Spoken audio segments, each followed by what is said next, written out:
Hello, ladies and gentlemen, boys and girls. My name is Tanek127, and welcome back to Tanek FPS. And guys, enjoy the gameplay in the background. I'm just going to be showcasing you guys some Leap footage. Now, disclaimer: this footage is only going to be of the training area because I have a gaming PC, but my PC is suffering from that, I guess, that last gen deficiency. I have a really good GPU. I have a GTX 1660 Ti. But I have a really weak CPU. So when I play on my computer, I can either stream on it and record, or I can play a game. I can't do both. I can always do one or the other because that CPU's a little bit on the weaker side. So when I tried to record and stream Leap, it wasn't happening, except I'm in the training area, and I even had to knock the graphical settings down to do it in the training area. So just a heads up, that's why you guys aren't seeing any multiplayer gameplay in today's video. But I'm going to use today's video to just go ahead and talk about my experience with Leap. I really did enjoy the game a whole lot. And also, before we get into it, special thank you to the team at Leap for hooking me up with early access to the beta to check it out, play with other content creators and stuff like that.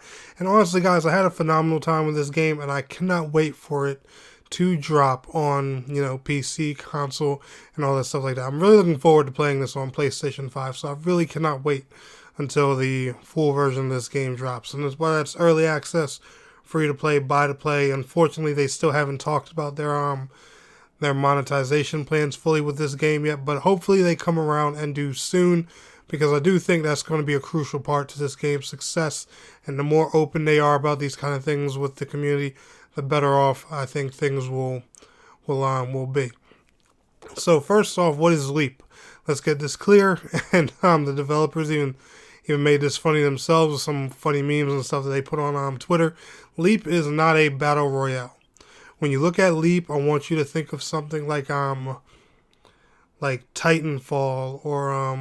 or Battlefield or PlanetSide. I want you to think, just massive class-based. I guess you could kind of say like arena-style shooters.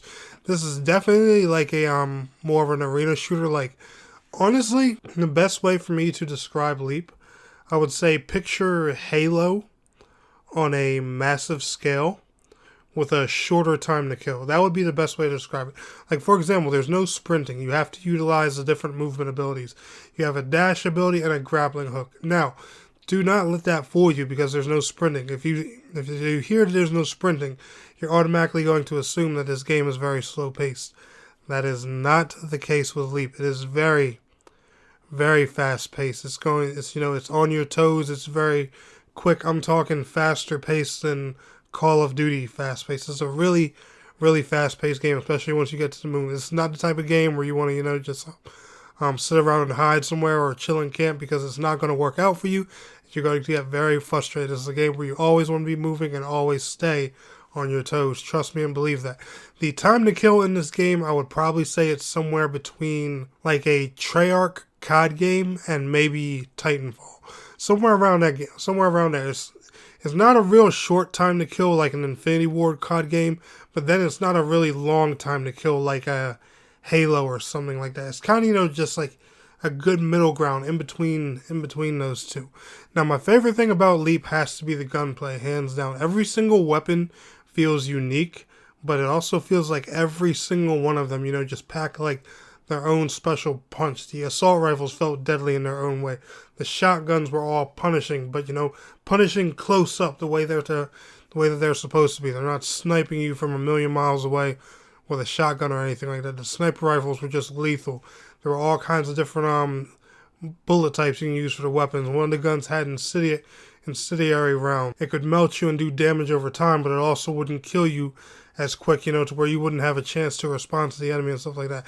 They did a really good job balancing these weapons. I have a feeling this game was play tested a ton before it was shown to the public, because and if they didn't, then props to them, because they got some good weapon balancing right off of the jump. But the weapons in this game were phenomenal. The graphics are obviously gorgeous. My little video here I'm showing to you guys, unfortunately, doesn't do it justice, because this is only showing the game at medium and low settings. But on a high end, really good PC, the way I got to actually experience the game when playing it, and And most likely, you know, on PlayStation 4 and 5, this game is going to look gorgeous. And man, I can't wait. The environments are huge.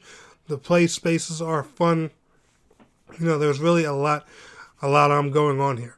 The one thing that does concern me a little bit about this game is I feel like the learning curve of it is going to scare some people.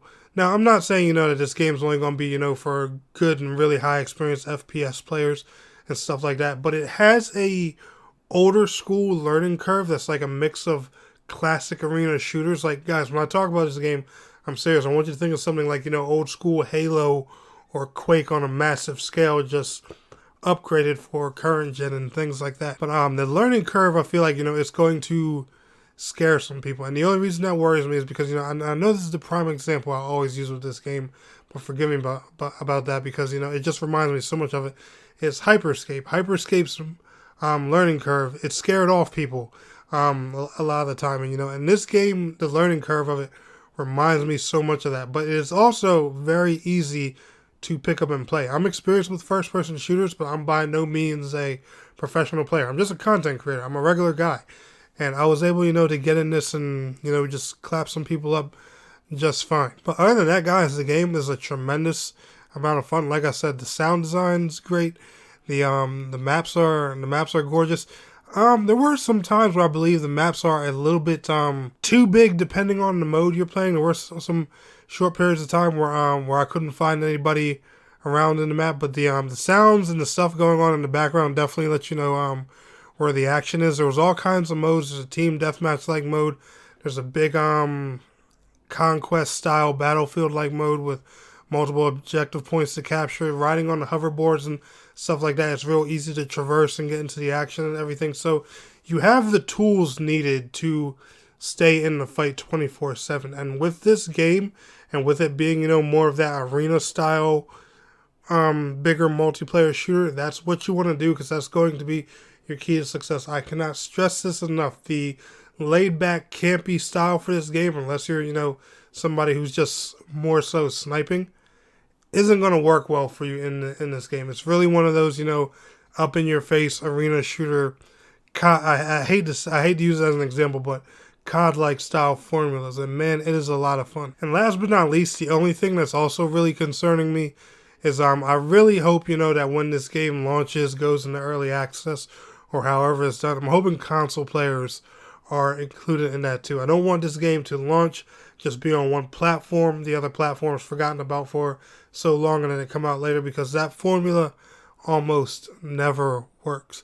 Now, me personally, I would like to see crossplay in this game between PlayStation and PC. I honestly think it would be a great mix, especially since the aim assistant here is very forgiving and light, so it shouldn't be a crazy issue for PC players. But only time will tell. That'll be up to the community and the developers to decide for in the long run. But anyway, guys, that's going to do it for my first impressions on Leap. Y'all enjoyed today's video, smash that like button. I will see y'all in the next one. Peace out. Have a good one.